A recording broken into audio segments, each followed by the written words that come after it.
Inumanos, do Paul Jenkins e do Jay Lee. Uau! Eu estou esperando há muito tempo para ter esse material. Originalmente foi lançado em 1998, publicou-se aqui no Brasil em 2001 pela Mitos Editora, em uma minissérie em 4 partes. São 12, colocou 3 em cada. E eu falei, não, eu quero adquirir encadernado. Mas eu procurei assim um tempo depois. Já estava fora de catálogo, né? Eu falei, não, eu espero. E eu esperei mesmo, tá? Desde 2007, aguardando. A Panini atrasou ainda. Era pra ter sido 2 para 3 anos atrás, quando o Jay Lee estava visitando o Brasil. Aí já seria legal pegar o autógrafo, né? Durante a Comic Con. Aí a editora fez outros planos, colocou outros títulos e se perdeu essa oportunidade. E agora e também perdeu o momento da série, né? Por mais que a série televisiva foi muito ruim. O ator que fez o Raio Negro, ele até tinha aparência, mas ali faltou direção, roteiro, os efeitos especiais. Por exemplo, na série televisiva, mostra o Raio Negro ele beijando a Medusa e colocando a carga. Ele recebeu um telefonema, né? Do tipo, eu sinto falta desde a época que eu não vejo como rei e rainha. Não, não, não. O drama do Raio Negro é muito mais do que isso. Até na hora de beijar a esposa, isso poderia fazer um barulho, ele poderia matá-la. Então é um ato contido, os lábios, a interpretação. Ou seja, o roteirista ele não entrou nos espíritos inumanos e na psique. Ao contrário do que o Paul Jenkins ele fez. Ele pega o material lá do Stan Lee e do Jack Kirby, né? E eleva, oferece alguma coisa a mais. Ele revoluciona os inumanos. Tanto que essa saga ela ganhou o Eisner e foi muito bem merecido, tá? O Jay Lee ele arrebenta nos desenhos. As cores são lindas. Olha só. Detalhe que a época dos anos 60, 62, o Stan, ele fez Inumanos em 65, mas que década fantástica, né? Era realmente uma casa de ideias. São personagens atrás de personagens emblemáticos, um atrás do outro. Acho que era impossível quem amasse quadrinhos e começou com a DC ou veio de um outro lugar não se empolgar e não virar fã da Marvel. Por isso que acabou igualando as coisas, né? Que a Marvel ela supera momentaneamente e depois acaba criando esse legado. Foi uma década realmente mágica, maravilhosa. Era a casa das ideias, realmente os inumanos sendo criados assim como coadjuvantes, vilões assim do Quarteto Fantástico. A Medusa aparece primeiro, aí depois o Gorgon, se eu não me engano, e aí sim que lá que eles são introduzidos para você realmente conhecer. E o que são os inumanos? Uma versão latente dos X-Men? Não, não, não, não, não.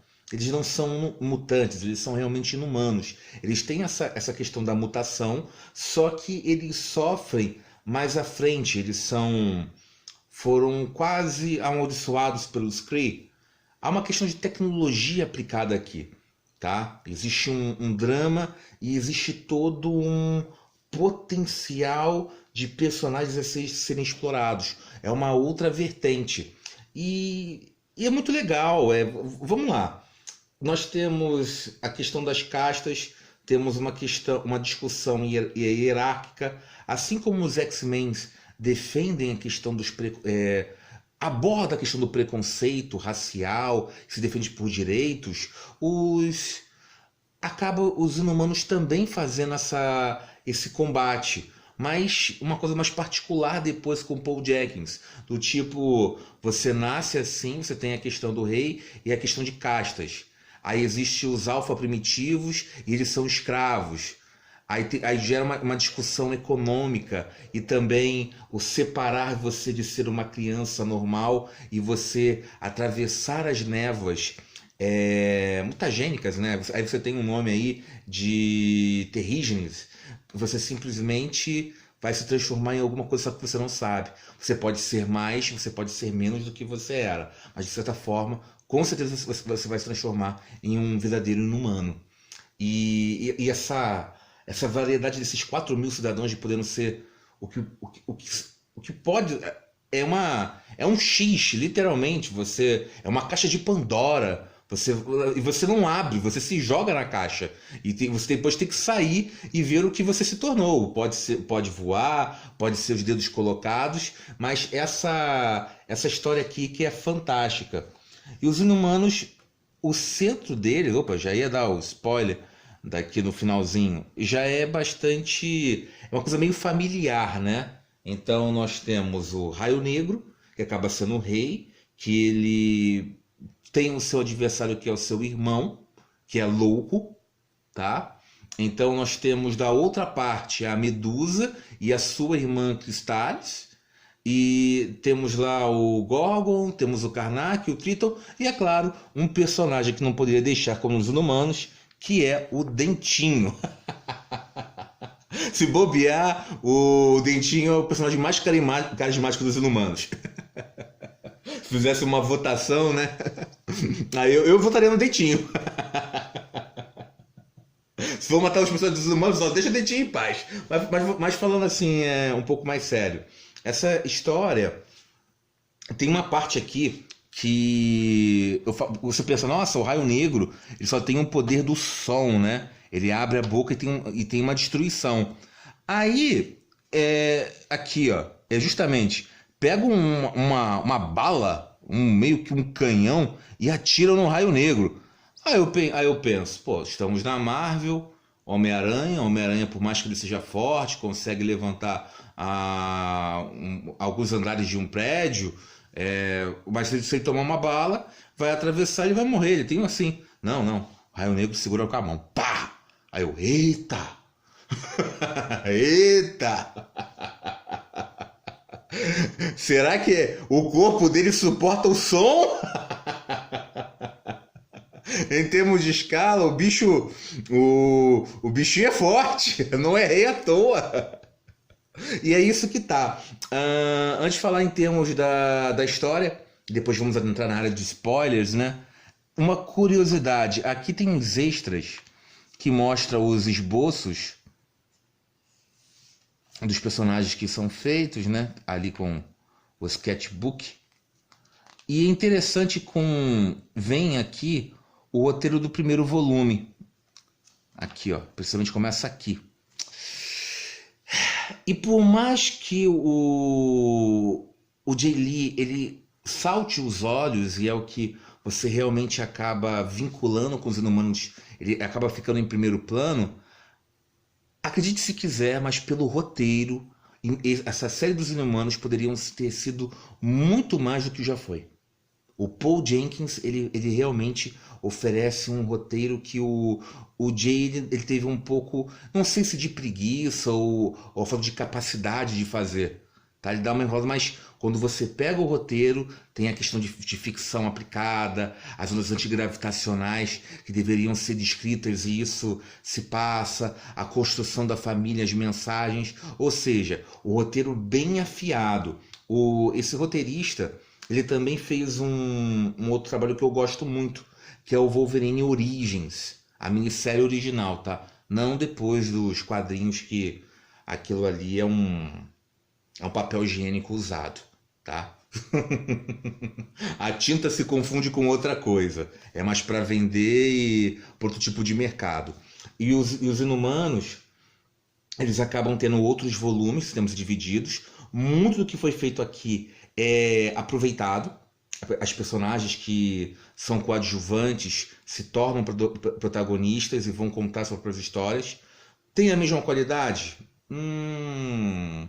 tem uma proposta de seriedade para o roteiro, mas não tem essa mesma, não vou dizer a palavra aura, mas acaba sendo o que foi feito já foi. Você pode tentar fazer alguma coisa nova, mas você não vai conseguir replicar, tá? E aqui, ó, o que que é? Eu dou spoiler já logo no começo. Vamos conversar um pouco sobre essa psicologia do Raio Negro. O Raio Negro é um personagem que ele não pode falar. Todos aqueles são muito bem abordados, tá? Mas, olha só. A ideia do Poe é comparar o Raio Negro a um Ícaro, até mesmo no voo, e ver o quanto que ele é isolado. Ele não pode dizer uma palavra. Então, isso vai causar um grande ruído da questão da compreensão. Até amassei aqui. Da compreensão deste rei. Ele é poderoso, ele tem o drama do seu irmão ser realmente um louco, e ele ter causado o Raio Negro a morte dos próprios pais, usando seu poder de forma acidental. Ou seja, aqui é dito que ele tem que se concentrar um tempo antes de dormir. Ele pode falar e aí colocar tudo a perder. Então ele tem que esvaziar a sua mente, inclusive o sentimento da própria esposa. Aí a Medusa, ela faz um questionamento. Então ele se esquece até mesmo de mim. Eu preferia que não. Olha como é que isso é bem desenvolvido. Olha a série que foi adaptar. Você tem que pegar a essência do personagem. E isso se passou bem longe. Foi contar uma coisa boba, tá? Então o Paul Jenkins ele já faz. Outra questão do desenvolvimento do Maximus. O Maximus, tudo ele é... Se o Raio Negro ele é contido, o Maximus ele realmente ele segue a teoria máxima. Se ele vai rir, ele vai gargalhar. Tá? Se ele vai sorrir, se ele vai ficar triste, ele vai ficar ao ponto de ficar quase catatônico.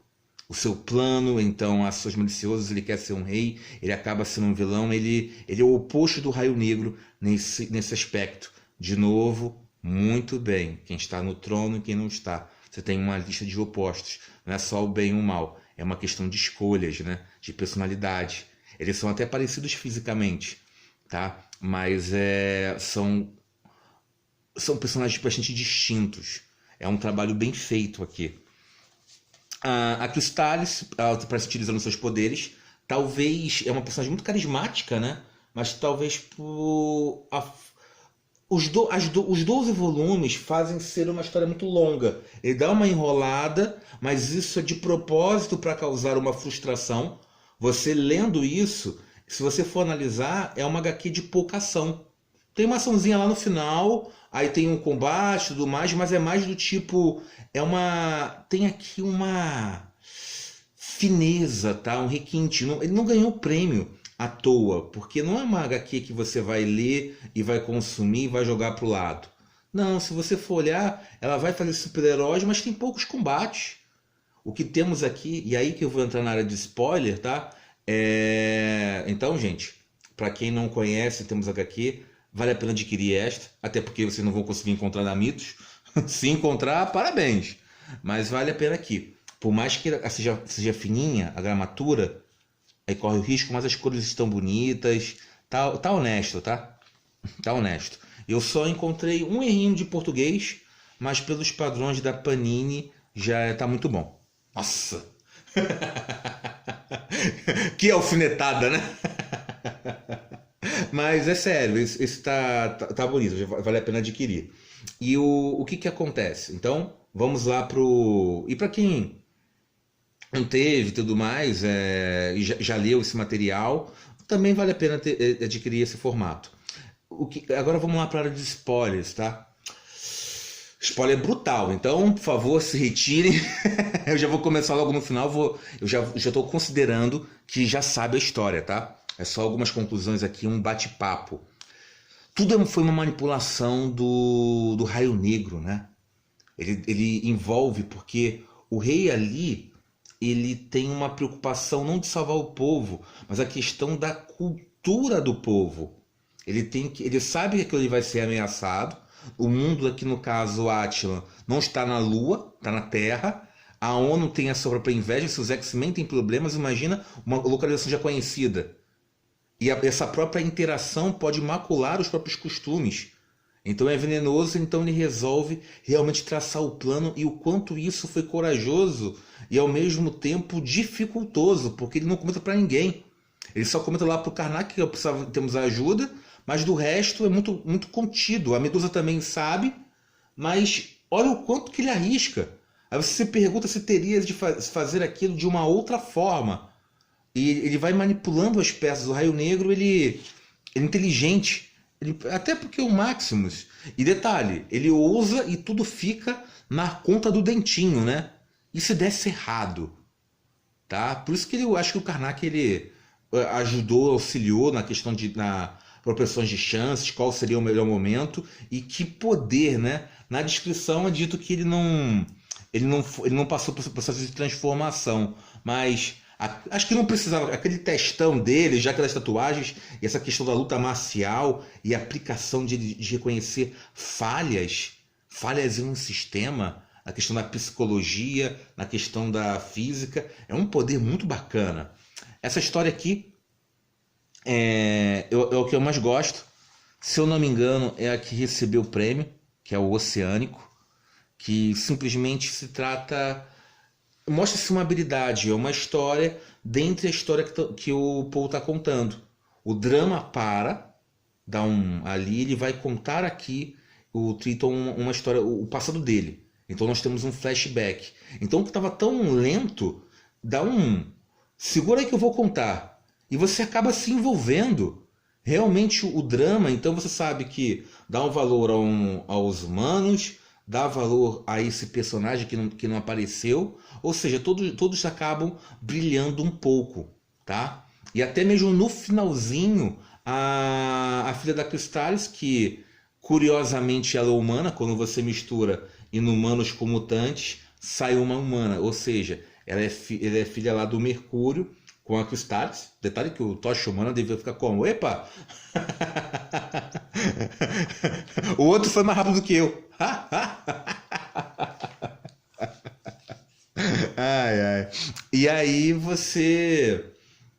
Realmente todos esses personagens acabam envolvendo, tendo o seu próprio momento, inclusive a menininha no final. Detalhe que a Medusa tem o seu cabelo cortado, mas de forma proposital, mas isso foi muito forte. Pelo menos a primeira vez que eu li, isso causou uma grande impressão. Nossa, tudo vai dando errado, né? Você tem um clima não tem esperança e acaba se tendo. É uma grande HQ, ousada nesse aspecto de não ter tanta ação assim de ser super-heróis, mas mesmo assim manter o clima heróico e oferecer um produto que transformou os inumanos.